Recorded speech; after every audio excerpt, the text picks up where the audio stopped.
I'll start off with polycystic ovaries first before I start, yeah,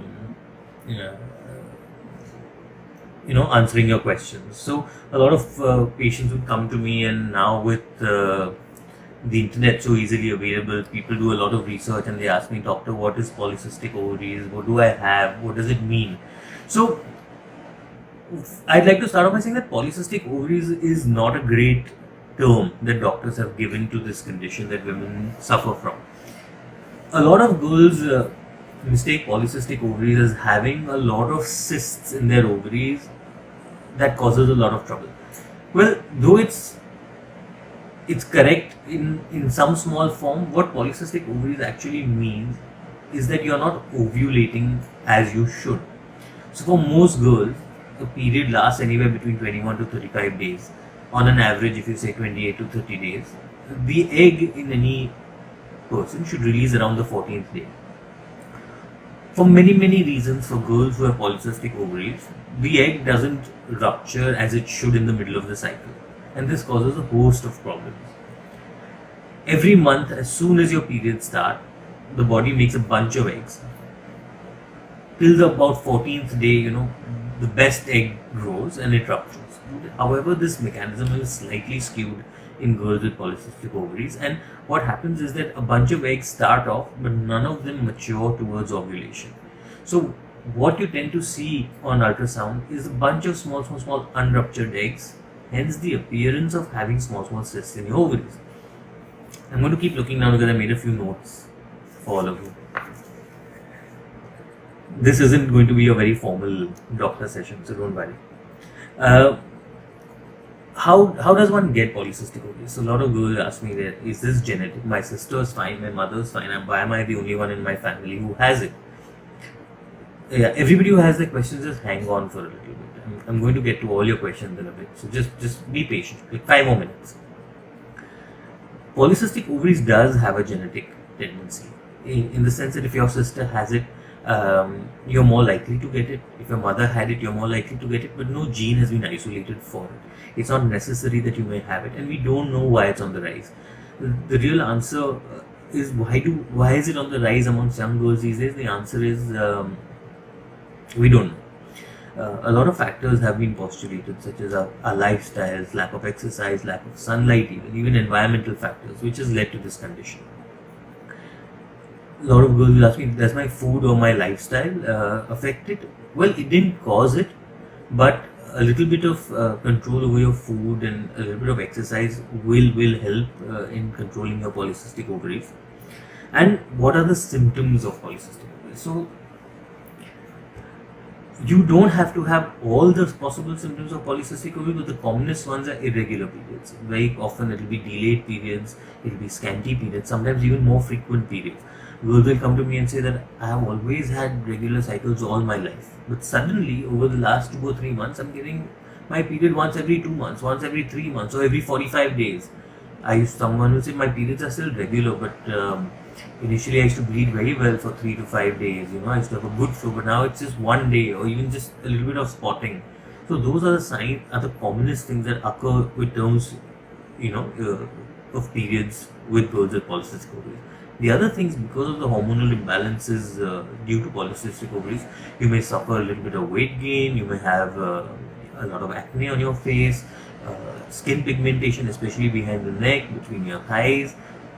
For girls, they may tend to see that they have increased facial hair growth, they have to go to the parlor more often, or they have to remove the hair more often. So all of these things, one or several of these things may indicate polycystic ovaries.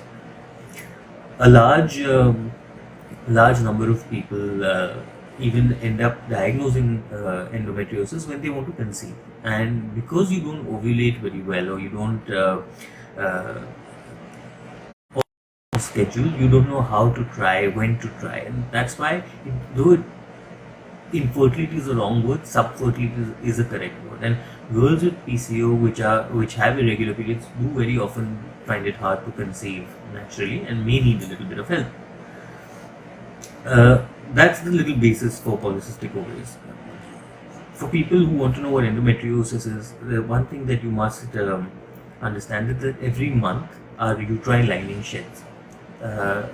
Endometriosis is the presence of that same uterine lining, well, not same, but similar uterine lining in a place outside the uterus. So it may be around the uterus, around the ovaries, around the tubes, even any part of your body. So every month, how the way you would bleed externally during a period, those same tissues or the same lining which is there present in a place where it shouldn't be also releases a little bit of blood and causes some amount of inflammation around it. Because of this, a lot of girls would have a lot of pain during their periods. A lot of girls would have pain during intercourse. Very often endometriosis is absolutely asymptomatic. I mean, there are no symptoms and you may just find it accidentally.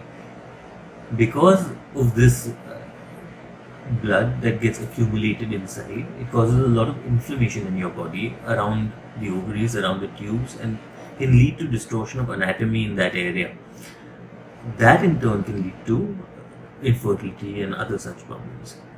The problem with endometriosis is that it's a progressive disease. It requires very often surgical intervention, and even after surgical intervention, the recurrence rate is quite high. So the doctor must put you on some form of therapy, either medical or with an intrauterine device. So there are certain meds and pills and sometimes even injections available which help keep endometriosis on the down low. So that's endometriosis here. Endometriosis also has a genetic etiology. Again, the gene hasn't been isolated, but it runs in families. The food and lifestyle aspects of endometriosis are not true. So a lot of girls will be, can I do something with my lifestyle to prevent it from coming again? The answer is no. You need proper therapy from a gynecologist for it. And yeah, so I think that covers the basics of it. The other tests and treatments, I think we'll start getting to it as per the questions that I start receiving. So I'm going to first go through a few questions that Fertility Dose has sent me that have been asked by you all, and then I'll go on to the live questions. So I'll read out the questions to you guys also, so you know what I'm talking about. And we'll start off with the first one. These are all anonymous questions that have come in, so I'm just going to read out the question. So somebody has asked me that I'm a 27-year-old unmarried girl working in an MNC, and she's saying I'm experiencing polycystic ovaries. I'm experiencing PCOS from a year. What can be done to control it? Okay, so the thing is, the first thing for her is, I hope that the PCOS that has been diagnosed by gynecologists. Appropriate tests and hormone tests have been done to check whether the hormone levels are okay, and ultrasound has been performed to confirm whether this is polycystic ovaries. I'd like to ask her what her symptoms were that led her to go to a gynecologist. Was it irregular periods? Was it weight gain? Was it acne? Was it even excessive facial hair growth? Something like that. How do I control it? Now this is a two-part answer. The first part answer is that few things that you can do yourself is to kind of go on a more healthy eating, go on to more healthier eating habits. A little bit of calorie restriction, low sugar, less carbs, more protein. Get your green leafy vegetables. Try to get some form of exercise every day. Either take up running or even go to the gym. Try to reduce your body mass index. These measures that I've just mentioned, and there are a lot of online theories about diet and things. There's a whole study done on avoiding milk products and things like that. But in most basic terms, just try to eat healthy. If you are slightly overweight, try to lose your weight. Even if it may feel hard, you've been trying to lose weight and still not budging, speak to your doctor about it. But keep trying. Half the battle is won there. The other half goes towards the gynecologist. So he'll study all your reports. He'll see what hormones are not in sync, which are over the normal values, and he'll give you medicines appropriately. So a lot of girls will come in and say that, doctor, I don't mind taking medicines, but I don't want to take the pills. Like every doctor that I've gone to has told me start birth control pills for polycystic ovaries. Now, I can understand the trepidation and the fear that girls have to take the pill. There's so many horror stories that people have heard, and with so many side effects, etc. But speak to your doctor about it. There are many pills which are designed very well now for girls with polycystic ovaries, which will really help you going forward. They'll help you lose weight. They don't cause any extra weight gain. They'll clear up your skin, and also it puts your polycystic ovaries. It presses the pause button on polycystic ovaries. Since that also is a progressive problem, it will help you that when you actually want to conceive later on, or even if you don't want to conceive later on, the disease will stop progressing, so to speak. So that's how you can try to control polycystic ovaries with your own help, with your own input, and also the help of your gynecologist. The second question is, I'm below 30 and I have polycystic ovaries. Is it possible to conceive? Simple answer, yes. It's possible to conceive. You may find it a little bit hard if you're trying naturally and if you have very irregular cycles, because you don't know when to be together. Are these fertile days? Has my egg ruptured, etc.? But the answer is that with good guidance and with a little bit of help, sometimes it's possible to conceive and possible to conceive naturally. I had third question. I had my first pregnancy via IVF at the age of 37. I want to conceive again. When should I try? Today. I mean, now. If you're 37, you're already at the age where your ovarian reserve starts to decline. You should try as fast as you can. If you were a little younger, I would have said whenever you want. But if you really, really want to, conceive quickly, I would suggest earlier the better. Earlier the better. And if you are trying, if you had one baby through IVF, I would suggest you go to an IVF expert first. Let him evaluate all your tests, including your AMH, and then take it from there. But I wouldn't suggest waiting on it too long. Fourth question: food habits to follow in case of polycystic ovary. Avoid junk food, avoid processed food. Try to keep your sugar intake under control. Less carbs, more protein, and more than that, work out as well. Eat your green leafy vegetables. Just your normal healthy diet. You don't need to follow some magic diet that people prescribe. Just try to cut out junk from your life. That's half the battle won. Can a cyst in ovary cause polycystic ovary? No, a cyst in an ovary is completely different from polycystic ovary, as I explained earlier. So that's not the cause of polycystic ovaries. Somebody's written, it's been 2 years now and I'm bleeding non-stop due to medication. I really want to undergo a surgery since the bleeding is making me weak and I feel sick all the time. Is it safe to undergo a surgery? If yes, then which surgery is recommended? I've heard of cauterization. I'm 28 years old and I'm on homeopathic medication. Okay, so the honest answer is that if you've been bleeding non-stop for 2 years, that's not normal. It's not normal at all. You need to find out why you're bleeding. So you need to go to a gynecologist. You need a proper ultrasound if you're sexually active, an internal ultrasound which will help diagnose whether your uterine lining is thick, whether you have any endometrial polyp or a fibroid, or is this secondary to thickened uterine lining because of polycystic ovaries. So the first thing is that don't focus on the treatment and don't go in for any blind surgical procedure. The point is that go get your test done. Ask your doctor, tell me exactly why I'm bleeding. The doctor should have an answer for you and then go about the treatment. So then that could be even medical. I don't know what meds you're on, you haven't mentioned, but that could be even medical, surgical, or even as something as simple as an intrauterine device. So go to your doctor, get all your tests done with a simple objective, not of treatment, but finding out why you've been bleeding non-stop for 2 years. Okay, so that's that. How do I track if I'm ovulating without follicular study or at home? Okay, so follicular study is like the whole cycle. You can actually visually see whether you've ovulated or not. But there are many other ways. If you are if you have regular periods, then the days where you have thin mucus, thin vaginal discharge is usually the time before you're going to ovulate. Of course, all these methods to diagnose ovulation yourself aren't as reliable as a follicular study.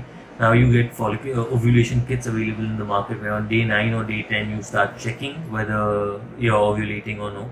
So that would probably be the first proactive step in trying to see whether you're ovulating well or not. So that's that. But a follicular study is still the gold standard. If you find it hard to go to a doctor, especially in times like this, a good window would be day 10 to day 20, having intercourse on alternate days. That covers even if you are if you ovulate early, or if you ovulate, slightly later in your cycle. So that's just a broad way of going about it. If you have access to ovulation kits, they may be expensive, but you can try it for a month or two and see approximately when you ovulate, and can plan your baby accordingly. What should be the frequency of intercourse to maximize the chances to conceive with polycystic ovaries? So with polycystic ovaries, it's really not about the frequency of intercourse, but more about when you are ovulating and maximizing the chances of conception with intercourse. So a girl with polycystic ovaries may ovulate even as early as day 10, may ovulate as late as day 22, depending on the cycle. So you have to be very, very careful. Again, if it's like a 45-day cycle, your ovulation will be slightly more delayed as compared to others. Will be around day 20 or day 22, like that.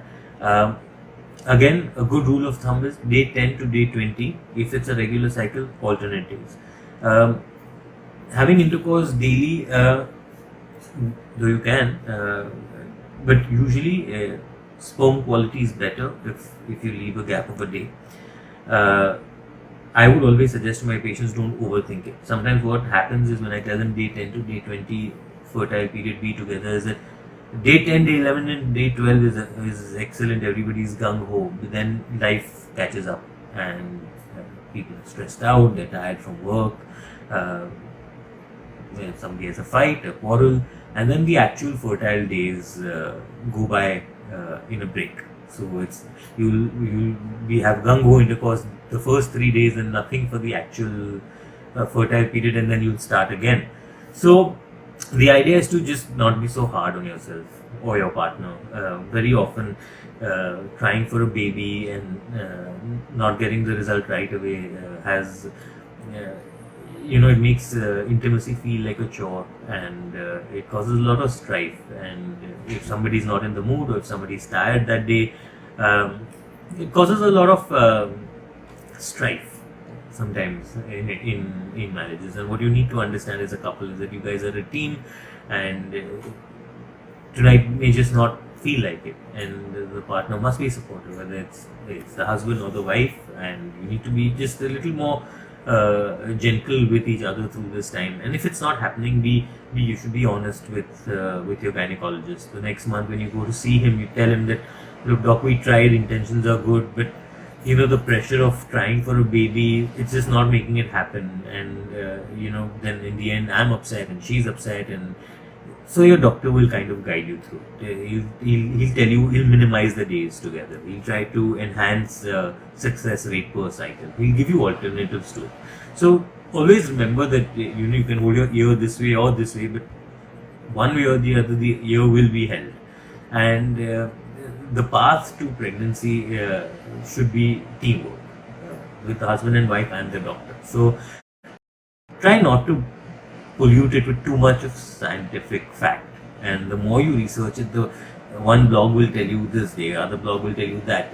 It's just a recipe for disaster sometimes. So the idea is to take it easy and try to enjoy the process and not be too hard on your partner. So I hope that answers it. Is it okay to do yoga or aerobics while trying to conceive?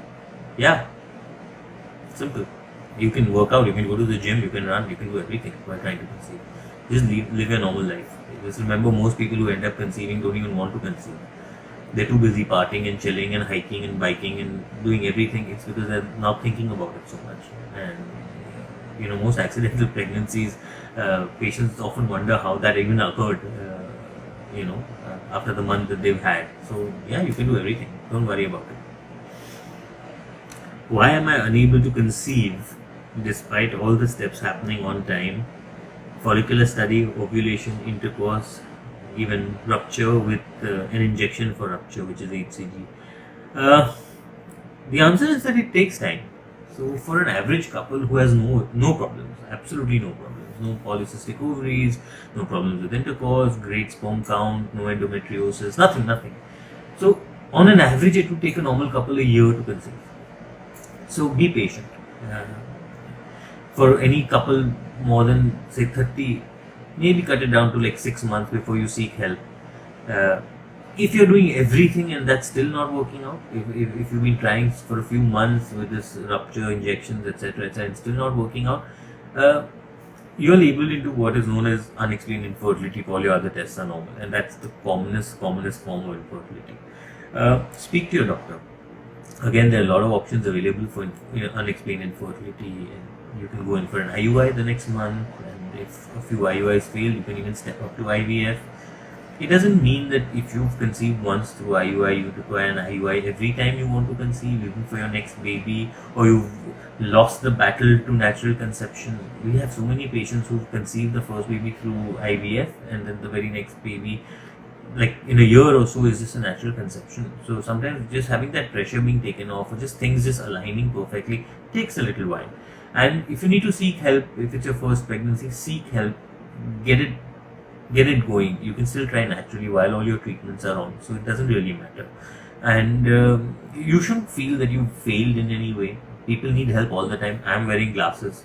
I don't have any shame in wearing glasses.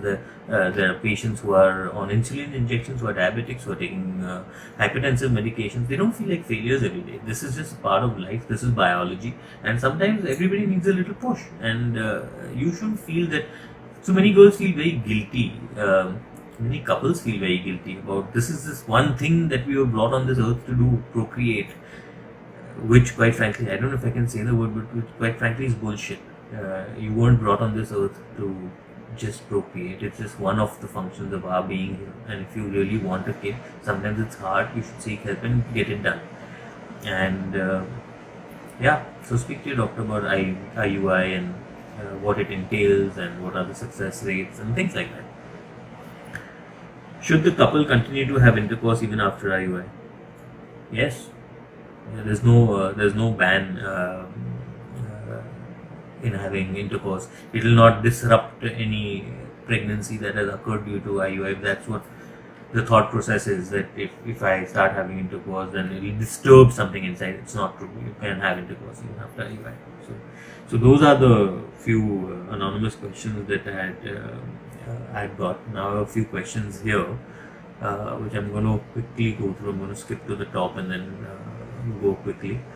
Wendy said, should I say their names aloud? I mean, I think it comes here. So I have PCOS. What do I need to do to cure the syndrome? Unfortunately, Wendy, there's no cure per se.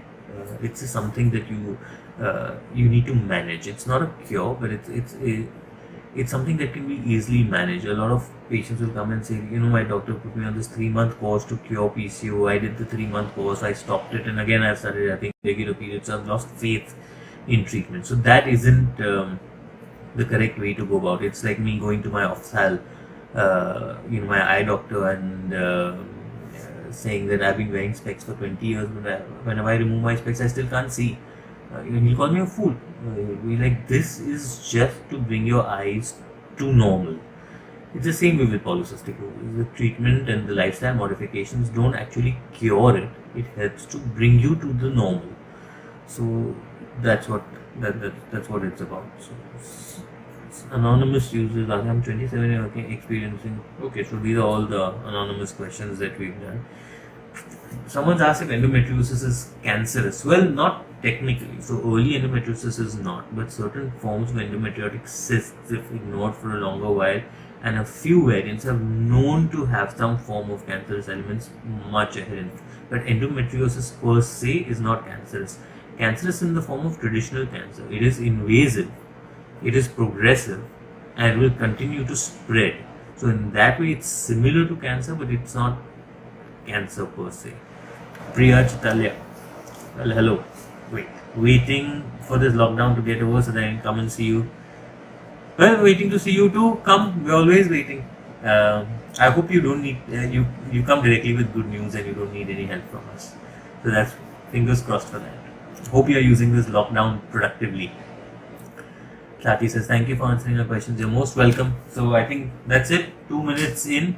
I want to thank Gitanjali and everybody at Fertility Dost. I really admire what you guys are doing, removing the stigma from this topic of infertility and creating a very, very safe space for women to share their most vulnerable moments and most vulnerable episodes. And thank you for spreading so much positivity. And if there's any way I can help, please send in your answers to Fertility Dose. I'll try my best to answer it. Maybe they were talking about doing another live session some other time, or maybe on Instagram through Nama Healthcare, or even through Fertility Dose. We'll do like a one-on-one live session again, maybe on infertility, or maybe on IVF and what exactly IVF is.